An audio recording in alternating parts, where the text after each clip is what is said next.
Hello good morning students.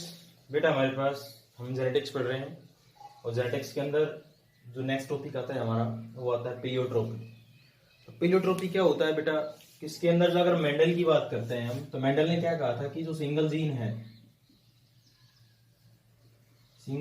है वो responsible होता है सिंगल कैरेक्टर के लिए।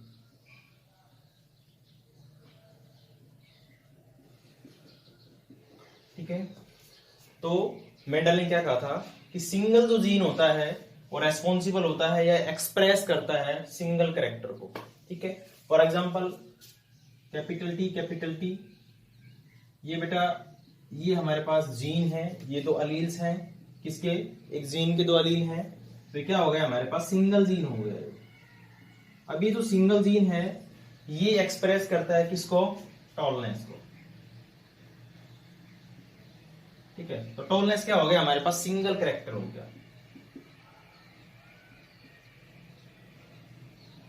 लेकिन इस पीलियोट्रोपी के अंदर क्या होता है कि सिंगल जीन है हमारा, लेकिन वो एक्सप्रेस करता है डिफरेंट टाइप के कैरेक्टर। ठीक है, अगर कोई सिंगल जीन है वो क्या करता है, डिफरेंट टाइप के कैरेक्टर को एक्सप्रेस करता है, तो उसको बेटा बोला जाता है पीलियोट्रोपी। ठीक है, तो अगर हम इसको डिफाइन करना चाहें तो डेफिनेशन आएगी इसकी,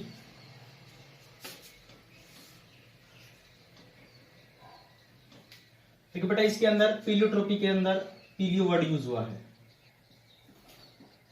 और पीलियो का मतलब होता है मच। ठीक है, तो अगर बेटा इसका डिफाइन करना चाहें तो इसका मतलब होता है कि more than one character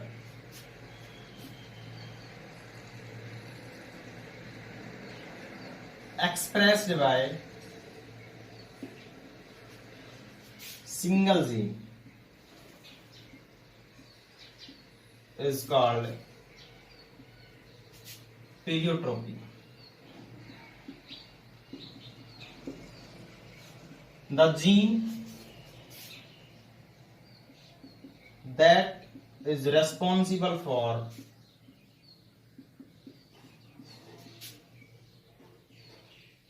pleiotropy is called pleiotropic gene. ठीक है, ये क्या बोलता है बेटा कि मेंडल ने ये कहा था कि सिंगल जो जीन होता है वो सिंगल कैरेक्टर को एक्सप्रेस करता है, लेकिन ये पीलियोट्रोपी है उसके अंदर क्या है कि सिंगल जीन तो है हमारे पास, लेकिन वो एक्सप्रेस कर रहा है डिफरेंट टाइप के कैरेक्टर को, बेटा उसी को बोला जाता है पीलियोट्रोपी। ठीक है, और इसके अंदर जो जीन पीलियोट्रोपी कॉज करता है उसको पीलियोट्रोपिक जीन या फिर पीलियोट्रोपी जीन बोला जाता है उसको। ठीक है, तो क्या हुआ, जब सिंगल कैरेक्टर हमारे पास या सिंगल जीन है वो एक्सप्रेस करता है डिफरेंट टाइप के कैरेक्टर। ठीक है, डिफरेंट टाइप के कैरेक्टर को जब एक्सप्रेस करता है बेटा उसको बोला जाता है पीलियोट्रोपी। ठीक है, इसके अंदर एग्जांपल्स बेटा बहुत सारे एग्जांपल्स हैं, और ये जो पीलियोट्रोपी है इसके अंदर ह्यूमन बींग्स के अंदर जो डिसऑर्डर होते हैं वो इसके मेन एग्जांपल्स है। और नीट जो 2013 का पेपर था उसके अंदर इसके बारे में पूछा गया था, तो ये नीट पॉइंट ऑफ व्यू से भी मोस्ट इंपोर्टेंट है।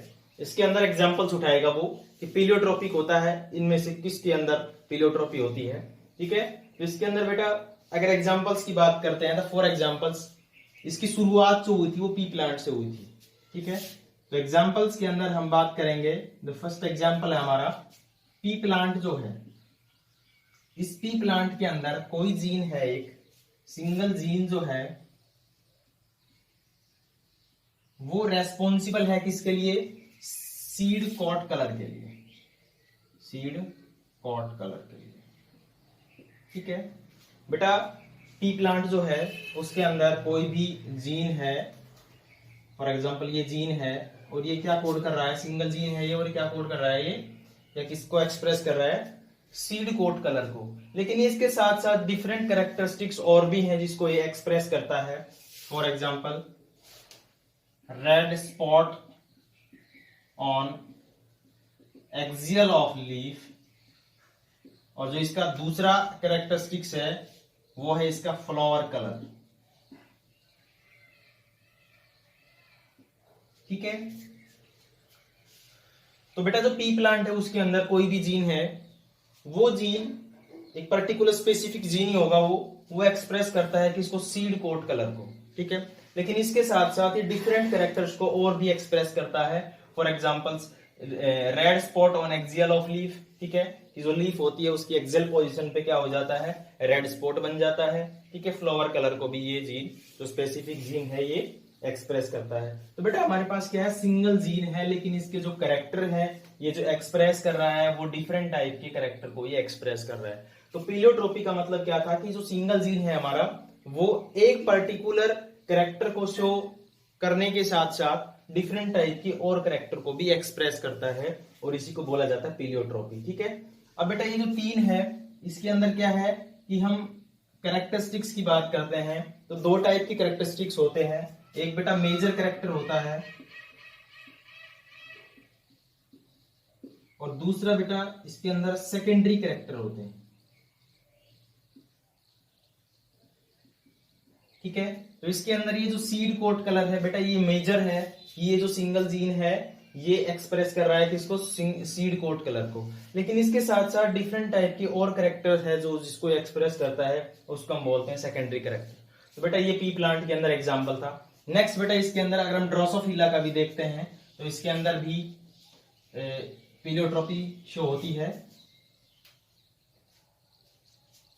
नेक्स्ट एग्जाम्पल है बेटा इन ड्रोसोफिला।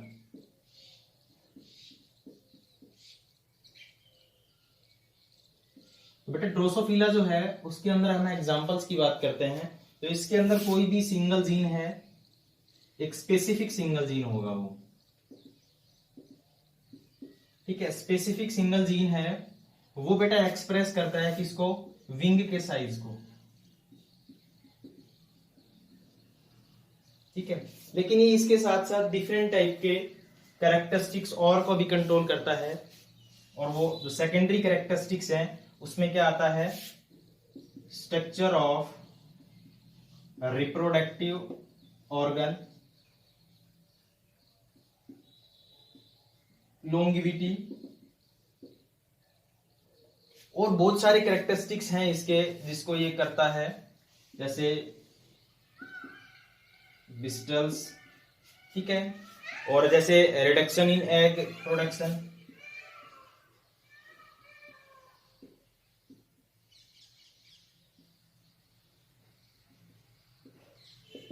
तो बेटा इसके अंदर क्या है कि ड्रोसोफिला जो है उसके अंदर कोई भी सिंगल जीन है, वो सिंगल जीन क्या कर रहा है, कोड विंग साइज को कोड करता है, या ये कहें कि ये जो जीन है ये कंट्रोल करता है या रेस्पॉन्सिबल होता है या एक्सप्रेस करता है किसको, विंग की साइज को। लेकिन इसके साथ साथ डिफरेंट टाइप के और कैरेक्टर जो होते हैं उसको भी कंट्रोल कर रहा है या एक्सप्रेस कर रहा है। Structure of reproductive organs, longevity का मतलब होता है कि उसकी जो लंबी उम्र है उसको भी कोज कर ये एक्सप्रेस कर रहा है।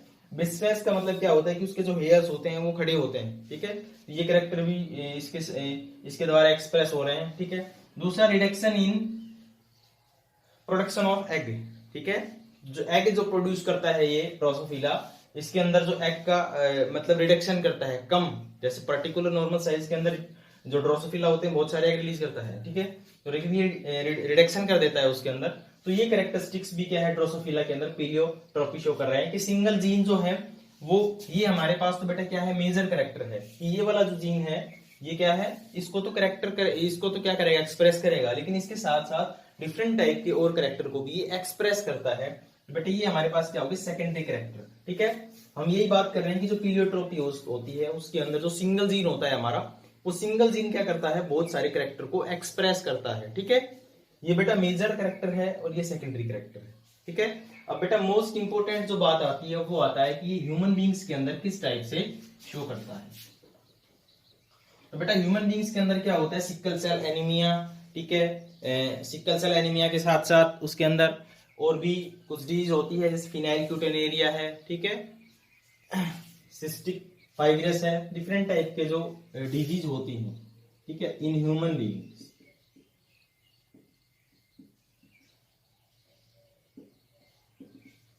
अब बात करते हैं कि प्लियोट्रोपी जो होती है ह्यूमन बींग्स के अंदर किस टाइप से शो करता है ये, ठीक है। तो सबसे पहले बेटा मैं बता चुका हूं कि जो शुरुआत हुई थी स्पिलोट्रोपी की वो प्लांट से हुई थी, उसके बाद धीरे लास्ट में जाके ये ह्यूमन बींग्स के अंदर आया था कि पिलोट्रोपी जो होती है ये इस टाइप से होती है, ठीक है। तो पिलो बेटा अगर ह्यूमन बींग्स की बात करते हैं तो डिजीज होती है एक सिकल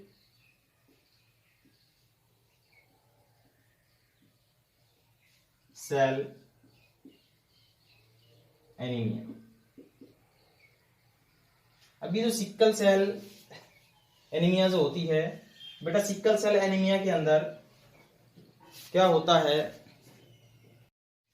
बेटा, जो सिकल सेल एनीमिया है ये जो ह्यूमन बींग्स के अंदर एक डिजीज होती है सिकल सेल एनीमिया।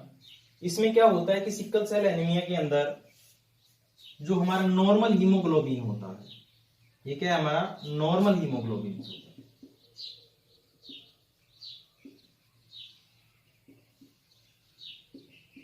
बेटा जो नॉर्मल हीमोग्लोबिन होता है ये क्या हो जाता है, म्यूटेटेड हो जाता है और इस पे एक जीन आ जाता है नया HBS, उसको हम बोलते हैं डिफेक्टेड हीमोग्लोबिन, ठीक है। इसमें क्या था कि ये जो नॉर्मल हीमोग्लोबिन होता है, ठीक है, कोई भी जीन है जो नॉर्मल हीमोग्लोबिन के लिए रेस्पॉन्सिबल है बेटा वो म्यूटेटेड हो जाता है, उसके अंदर चेंजमेंट आ जाता है और ये कौन सा बन जाता है, HBS आ जाता है। एक एस जीन होता है जो रेस्पॉन्सिबल होता है किसके लिए, डिफेक्शन कर देता है वो हीमोग्लोबिन के अंदर, ठीक है।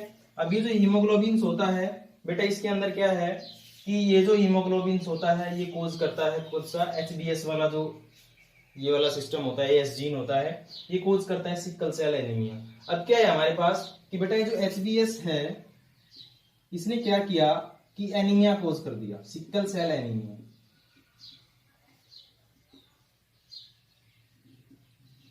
ठीक है। यानी ये जो एस जीन था इसने क्या कोज किया, ये कोज किया। तो बेटा ये हमारे पास आ गया मेजर कैरेक्टर, ये जो जीन है एस जीन है इसने सिकल सेल एनीमिया कर दिया है। लेकिन इसके साथ साथ ये जो जीन्स होता है डिफरेंट टाइप की और भी डिजीज कोज कर देता है और भी डिसऑर्डर कोज कर देता है। फॉर एग्जांपल रेस्पिरेटरी प्रॉब्लम,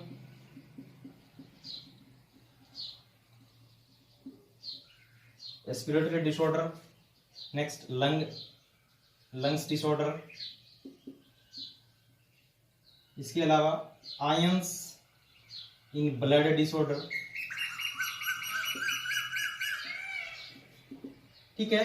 तो बेटा ये क्या था कि जो एस जीन था वो क्या करता है, सिकल सेल एनीमिया कोज करता है हमारी बॉडी के अंदर, लेकिन ये उसके साथ साथ डिफरेंट टाइप की और भी कैरेक्टरिस्टिक शो कर देता है, ठीक है।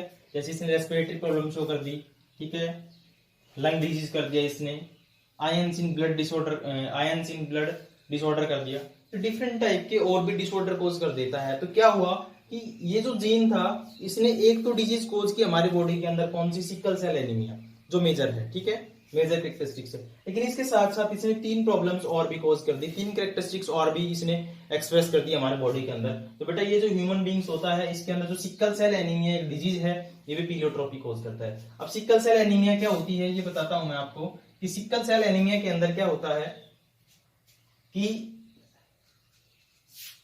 जो आरबीसी होती है, ठीक है, आरबीसी जो होती है बेटा वो सिकल्ड शेप की हो जाती है, ठीक है।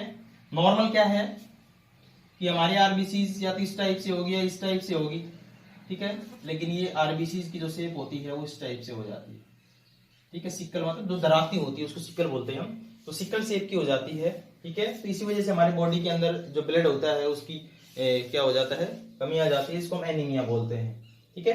तो ये सिकल सेल एनीमिया एक डिसऑर्डर होता है, आपको डिटेल में पढ़ोगे लास्ट के अंदर इस टॉपिक, ये जो चैप्टर है इसके लास्ट के अंदर डिसऑर्डर्स आएंगे, जेनेटिक डिसऑर्डर, उसके अंदर डीप में आएगा, ठीक है। तो बेटा ये जो सिकल सेल एनीमिया होता है, ठीक है। अब दूसरी बात, सिकल सेल एनीमिया जो नॉर्मल हीमोग्लोबिन होता है ये होता है हमारा, ठीक है। अगर इस टाइप से हो गया HBS, ठीक है, तो ये बेटा सिकल सेल एनीमिया कोज करता है ये। तो अगर HbA है तो वो बेटा नॉर्मल होगा, ठीक है। अगर हम इसको वो उस जीन की कंडीशन लेते हैं तो हमारे पास क्या आएंगे, 2 एलील्स आएंगे, एक HbA तो बेटा ये तो क्या हो गया, नॉर्मल हो गया। अगर ये HbA की जगह एक सिंगल जो आ जाता है वो ऐसा आ जाता है, ठीक है, तो बेटा ये कैरियर होगा, यानी ये क्या होगा, सिकल सेल एनीमिया को ट्रांसमिट करेगा एक जनरेशन से दूसरी जनरेशन के अंदर। लेकिन बेटा जब दोनों के दोनों हीमोग्लोबिन डिफेक्टेड हो जाते हैं किससे, जीन्स के थ्रू, ठीक है, तो एचबीएस आ जाएगा दोनों पे, और ये क्या कर कोज कर देगा, डेथ कोज करेगा। तो वो ऑर्गेनिज्म जो है वो ह्यूमन बीइंग से वो क्या हो जाएगा, डेड हो जाएगा, ठीक है। तो ये आप डिटेल में पढ़ोगे इसके बारे में लास्ट के अंदर, ठीक है। नेक्स्ट बेटा इसके अंदर सेकंड एग्जांपल्स आता है वो मोस्ट इंपोर्टेंट है, तो बेटा सब उसको ध्यान से देखना। वो बेटा एक हमारी बॉडी के अंदर डिजीज होती है फिनाइल कीटोन्यूरिया। बेटा एक डिजीज होती है फिनाइल कीटोन्यूरिया, इसके अंदर जो ह्यूमन बींग्स होता है वो मेंटल हो जाता है। तो इसके अंदर क्या होता है कि कोई फॉर एग्जांपल पी जीन है, ठीक है, वो पी जीन बेटा क्या करता है, एक एंजाइम बनाता है, कौन सा, फिनाइल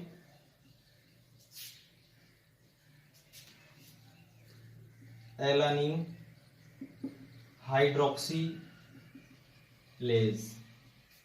ठीक है। बेटा ये जो जीन है ये नॉर्मल कंडीशन के अंदर क्या बनाता है, जो पी जीन है बेटा ये क्या बनाता है, फिनाइल एलानिन हाइड्रोक्सिलेज एक एंजाइम बनाता है। और ये एंजाइम बेटा क्या करता है कि जो फिनाइल एलानिन है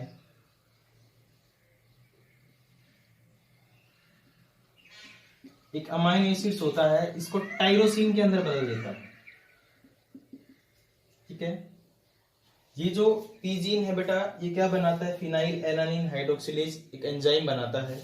और ये जो एंजाइम्स होता है ये फिनाइल एलानिन जो है इसको बेटा कन्वर्ट कर देता है अमाइनो एसिड्स को टायरोसिन के अंदर। और ये जो टायरोसिन होता है ये किसके अंदर, ये मेटाबॉलिज्म के अंदर टेक पार्ट कर देता है, ठीक है। हम क्या बता रहे हैं यहाँ पे कि जो फिनाइल कीटोन्यूरिया है इसके अंदर क्या होता है कि ये डिजीज होती है। तो हम बात कर रहे हैं अब नॉर्मल कंडीशन की, कि नॉर्मल कंडीशन के अंदर क्या होता है कि पीजीन होता है, ठीक है, कोई भी हमारे पास ये क्या है, क्रोमोसोम है, इस पे एक पीजीन है, और ये बेटा एक्सप्रेस कर रहा है किसको, फिनाइल एलानिन हाइड्रोक्सिलेज एक एंजाइम है उसको बना रहा है, ठीक है।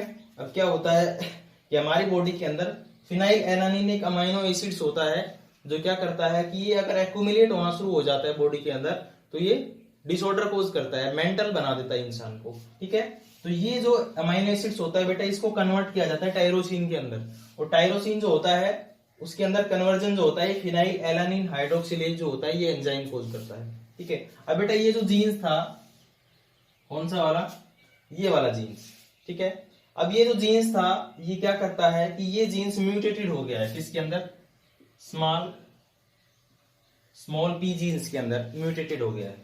अब ये क्या हो गया कि ये जो स्मॉल जो पी है ये जो जीन है बेटा ये म्यूटेशन, ये इससे क्या हुआ है, म्यूटेटेड हुआ है। म्यूटेशन का मतलब होता है किसी भी चीज के अंदर चेंजमेंट आना, ठीक है। एक्चुअली में म्यूटेशन का मतलब हम समझते हैं कि जेनेटिक मटेरियल्स होते हैं उनके अंदर चेंजमेंट आना।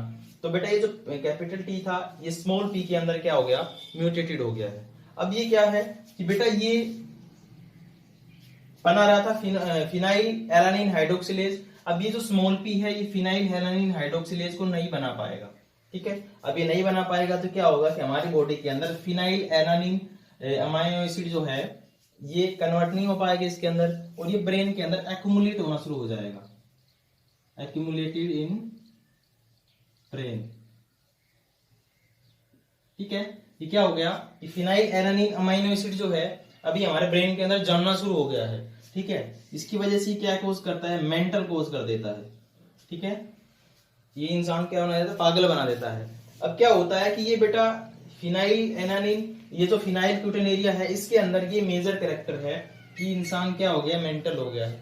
लेकिन इसके साथ साथ ये कुछ सेकेंडरी कैरेक्टर भी करता है एक्सप्रेस, कौन सा, फर्स्ट जो आता है वो आता है डीपिगमेंटेशन